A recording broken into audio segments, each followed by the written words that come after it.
UG Tamil lesson. இன்னைக்கு நம்ம பார்க்க போறது அறிவியல் சிந்தனையானது எவ்வாறு இருக்கு அப்படிங்கிறது தான் பார்க்க போறோம். இந்த குறவஞ்சி இலக்கியங்கள் அப்படின்னு சொல்லும் போது இதுல ரொம்ப சிறந்து விளங்குகின்ற இலக்கியம் எது அப்படின்னு பாத்தீங்கன்னா குற்றால குறவஞ்சி தான். அதை எழுதியவர் திருக்குடராசப்ப கவிராயர்.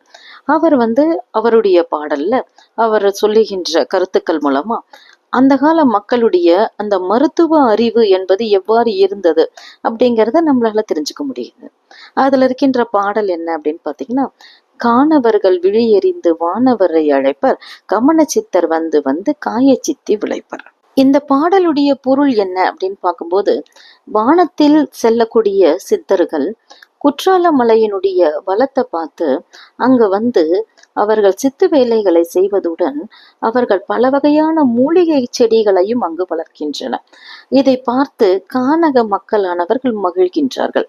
அப்படின்னு சொல்றதன் மூலமா மருத்துவ விதைகள் பற்றிய செய்திகளும் அதில் இடம்பெற்றிருக்கின்றன. அடுத்து குற்றால மலையில பாத்தீங்கன்னா அருவியானது மேலிருந்து கொட்டுகின்றது. அதில் திவலைகளானது எழுந்து வானத்தில் வழிந்து ஓடுகின்றன.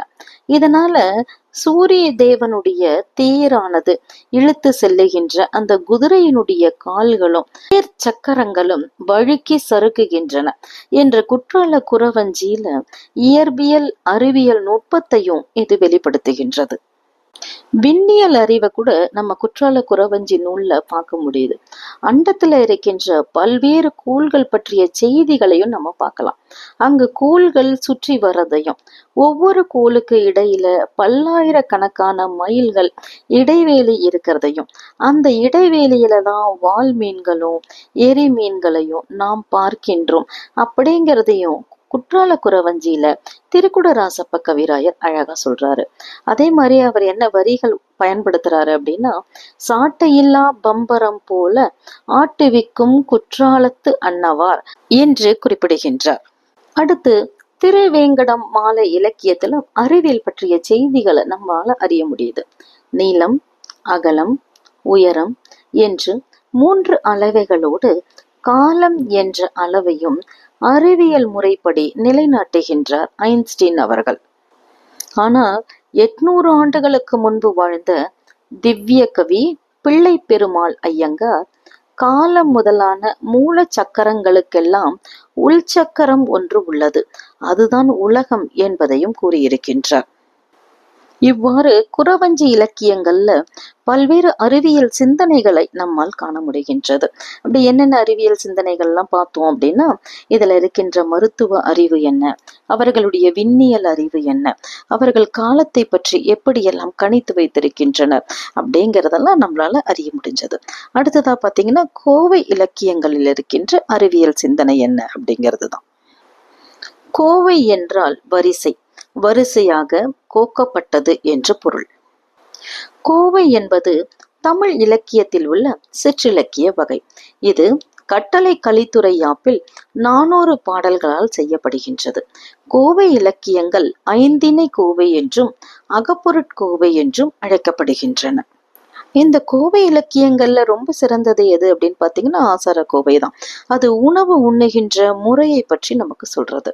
உண்பதற்கு முன் நீராடி கை கால் சுத்தம் செய்த பின்னரே உண்பது நலமாகும். சாப்பிட்ட பிறகு நீராடினால் உடல் பருமனானது அதிகரிக்கும். எனவேதான் சரியான முறையில் உண்பது சால சிறந்தது அப்படின்னு ஆசார கோவையானது நமக்கு எடுத்துரைக்கின்றது. சாப்பிட்ட உணவை ஜீரணிக்க உடலில் நொதிகள் தேவைப்படுகின்றன. இந்த நொதிகள் உடல் வெப்பமாக இருந்தால்தான் சுரக்கும். சாப்பிட்டவுடன் குளிக்கும் போது குளிர்ச்சியால் இந்த நொதிகளானது சுரக்காது. இதனால் அஜீரணம் உண்டாகும். இது உடலுக்கு தீங்கானதாகும்.